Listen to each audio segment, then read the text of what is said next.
Hello, and welcome to my channel. My name is Kat. I am the Nurse Flipper. I am a full-time reseller as of 2022, and today I'm going to talk with you about a lot of changes that we are going to be making in our business. And I think they are changes that I probably needed to do for quite a long time, but change is scary, right? So I think I've avoided doing them because of the whole aspect of change. And it's going to take some work as well. So I'm going to share with you what we will be changing in our business over probably the next, I would say, 6 to 7 months. So the rest of this year, hopefully by the end of the year, we'll have the changes in place. I'll tell you what we're going to be doing first and what our steps are to get to where we want to be.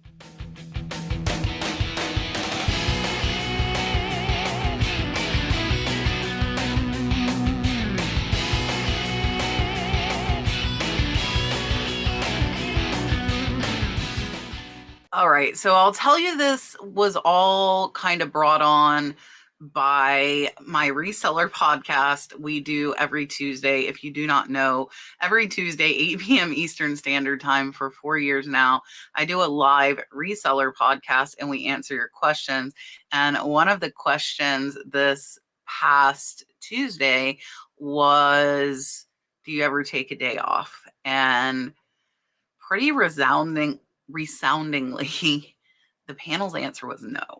And that kind of set my brain off on this tangent. Like, I'm working and working, but what progress am I making? So our sales have been pretty consistent over the last 2 years since I went full time. We didn't really have an increase, and the economy has been kind of all over the place. So I could attribute it to that, but I think I could look a little deeper and look at some things that, if I change them, could increase our income, which I feel like is most resellers' goal, whether you are full-time, you're part-time, you're just doing it as a hobby. I think we all would like to make more money. And for me, I had to kind of step back, take a look at my listings.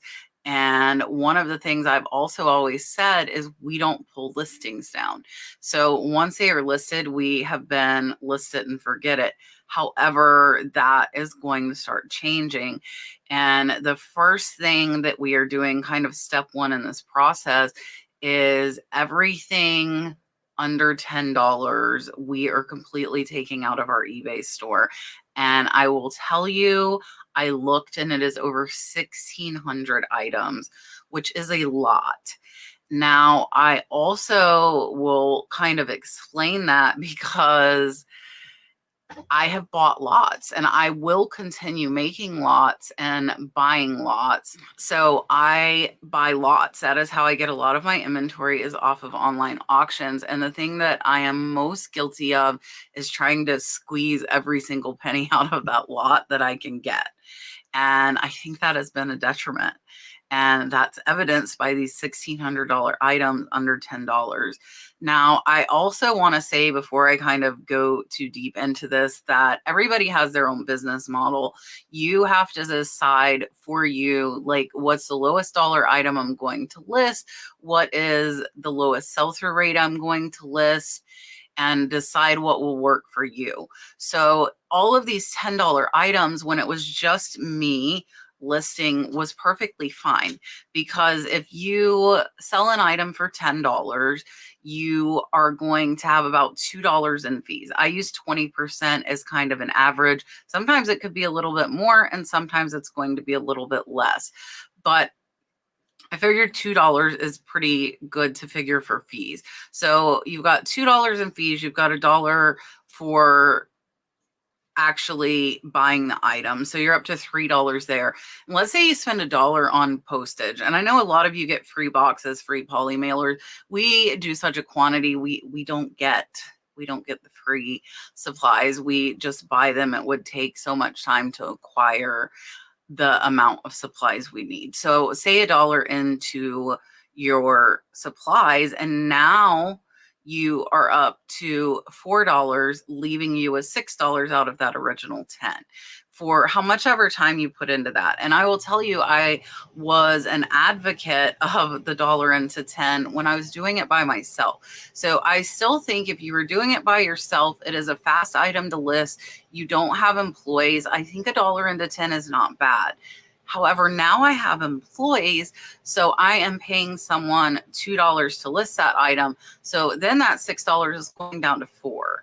Well, let's say the item sat here for months and I sent them a 20% offer. So I just dropped that sale price from $10 to $8, and now I'm only making $2. And that is where I have to say, okay, is this really worth my time? And the answer is no. Now, as far as the stuff that's been here, a lot of that stuff's been here over 2 years. So step one for us, and we have actually started to do it, is to sort from lowest price up to highest. And we're going to start pulling those low dollar items. I even had like $2 and $3 items, which is, again, me being guilty of thinking I need to pull every last penny out of that lot. Whereas if I had taken 5 of those things, put them in a lot for maybe $15 or $20 and sold them fast, I would have had less time into listing and I would have made more profit. And most of those items, I would say probably 99% of those items, the lots are already in the profit. And that means I bought the lot because I saw maybe 1 or 2 higher dollar items in the lot that really paid for everything. So everything else in that lot is kind of just a little extra bonus on top. And that stuff is stuff where now I'm taking a step back and saying, okay, this stuff, yeah, it's worth $10, but the sell-through rate is horrible. Do I want this $10 item taking up space on my shelf and sitting here for 2 years? And the answer is no. I absolutely do not. So our kind of new standard is going to be, we are not going to list any items under $25. I will tell you, there are some in drafts right now that were already done that I will put up. But starting from last week, anything new that is listed is going to be $25 or more. And that doesn't necessarily mean I'm not going to list items worth less than $25. What I will do is lot them up. So if I have 2 like items worth $15 each, now instead of listing 2 $15 items, we're going to list them as a lot of 2 for $30. And a good example of that is I just picked up some Nike shirts, similar styles, similar sizes. We're going to bundle those together, and then it will take less time to list them and we will make more of a profit. And this is, a lot of it is going to come down to me and my sourcing, because I have so many thrift stores near me that do dollar clothing where I've been like $1 into 15, $1 into 15.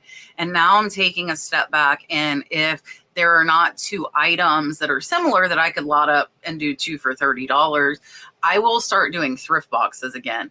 Because as I said earlier, as a single entity person doing this, I think $1 into 15 is excellent. And that way I will start offering them in thrift boxes. So if you want to know more about that part of it, because I do thrifting for content, I do thrifting for my entertainment as well as yours. I absolutely love the treasure hunt. I will continue doing that. I will be pickier, and the items under 25, the majority of them will either go on Whatnot or they will go into a thrift box that I will sell to my viewers. And I will, again, probably sometime next week, I will talk about that a little more over on Catch Treasure Hunting. And as far as the online auctions go, I probably still will be buying lots. However, I'm going to be a lot more picky. Just to kind of give you an example, I love license plates, but I'm probably not going to buy them anymore because most license plates are in that $10 to $15 category. Could I lot them up into 2 for $25?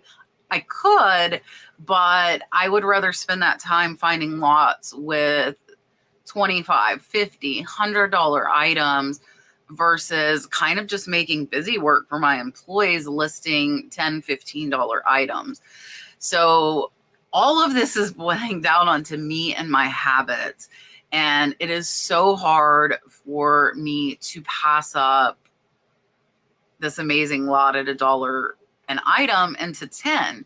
If you have 100 items and you turn $1 into 10, that is $1,000 of profit.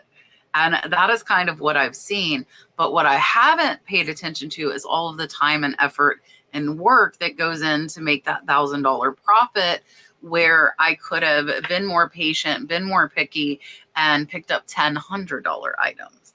And that is where I am going to have to stop myself when I'm bidding, when I'm outsourcing, and say, okay, you said you're going to do $25 or more.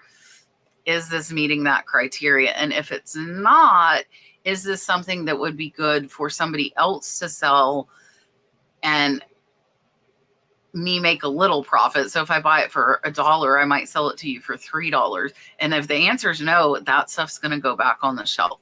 So that is my main goal in clearing out the stuff. So eventually what we will get to is a $20 minimum. And if it has been here over a year and it is $20 or less, we are going to pull it. And again, try to sell it on Whatnot. Maybe somebody wants it for $5. Nobody wanted it for $20.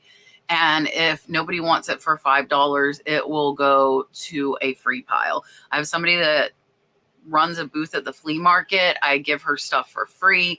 My only caveat for her is that she has to take everything I get her. She cannot dig through the boxes, and she has been coming and getting it from me for years. So the stuff that has been here a while, I'm not going to throw into boxes. I don't want to kind of pawn that off to somebody else. The boxes will be all new inventory that I've picked up. I will try, again, I will try on Whatnot to show it and see if maybe somebody wants it, if they're a collector themselves, or maybe they have a booth and they think this item would do good in person where it's not doing good on eBay. So the ultimate goal here is to have less listings and make more money. And I feel like it used to be like the flex, so to speak, to be like, oh, I have 5,000 items listed. Now the flex is I have 100% sell-through rate. I have never, I don't know if I will ever be able to say that. If you don't know, that means the amount of items you listed and the amount of items you sold in a 90-day period are exactly the same. So if I list 200 items in 3 months, 200 items will sell. That is the ultimate goal. I will tell you, I would be happy with a 50% sell-through rate. So if we list 500 and sell 250, that would be absolutely amazing. And that is where we would like to get. And I, through buying lots, I don't check the sell-through rate because you can't check. I bought 600 Harley pens. You know, I can't check the sell-through rate of all 600 of those. I'm going to get some that are going to sell fast, and I'm going to get some that'll sell slower. But now those slower selling items, I will either throw them onto Whatnot real quick. And again, if they don't move, I just give them away and know that I have the money in the bulk of those items. So rather than kind of making busy work for myself and my employees, I'm just going to let it go. And that is the hardest thing. It's hard for me. I don't know. Let me know if it's hard for you. For me, I want to squeeze every last penny, and it's going to take a lot of self-introspect to stop that. I have to stop myself. One of the other things I would really like to make myself do is set more work hours and try to actually be done and take actual breaks. Which scallop season is coming up. If you know us and have watched for any time, we love going scalloping here in the Bay in Florida. And that opens July 1st, and we go once a week. And that is something I definitely am good at making myself do. So I'm out on the boat, out in the water. I definitely am not on my phone messing with eBay while I'm doing that. So that is coming up, which is definitely a good thing. but I need to try. I think I'm going to try and cluster a lot of stuff. I know Julian Bearded Thrift Machine was talking about like he does all of his editing in one day, where I have been editing one video a day, either for this channel or for my cat's treasure hunting. So what I will try and do is take one day a week and just edit all the videos. So then the editing is done for the week. I will still try to list daily. I think it's important to keep your eBay store active. But if we're at that $25 or $50 price point, I'm not going to need to list as many to put as much value into my store. So that will help in that respect. You want to say hi? Hi. Dalton's in here laying on the floor with me while I am doing the video. We're having a good day, right?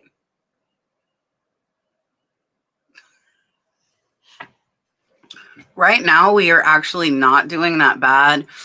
We have done almost 40,000 over the last 3 months. That is on 919 orders. So we're right at a $42 average sales price. I would like to see that get to $50 and possibly even $60 by the end of the year. What kind of kills me about this is that I have the knowledge to get the higher dollar and I am able to find them. It's just, again, having the restraint to pass up the lower dollar and try to find less items but worth more money. And again, not saying that that is not a good business model for some people, but as our business has grown, we have more employees, we have more payroll to pay. It just doesn't make sense for us to do this anymore. And I don't want anybody to feel like I'm putting them down or saying like the $10 sales are not good enough, because the $10 sales are what got us to where we are. But I do think all of us in our business, we should naturally progress and do more. We should make more money as we are learning and as we are growing, not just stay stagnant, which is what I have done. And I want to step it up. You know, I have the knowledge, I have the ability, I just need to use it. So another big thing for me is to, in the clustering of like video editing and things like that, I really need to try and get some sort of loose schedule. I don't want a strict schedule. I will never adhere to a strict schedule. And that kind of defeats the purpose of having your own business, right? But you want to be as productive as you can in the least amount of time. And that means planning a little bit, which is what I will be working on as well. I would love to hear some input from you as far as some things that you think might help as far as doing this. Also, just some feedback overall of what you were thinking, and maybe in your business, what are some changes that you are wanting to make currently and how you think you will be able to achieve those. I will be giving updates, of course, as we go along in this. You should see the results in our sales, what sold videos. You're more than welcome to look at our eBay store. Really appreciate you watching and listening to me ramble and talk and kind of work through my thought process on this. And I hope you have had a wonderful, wonderful weekend. I want to say happy Mother's Day to all you mothers, and I will see you on the next one.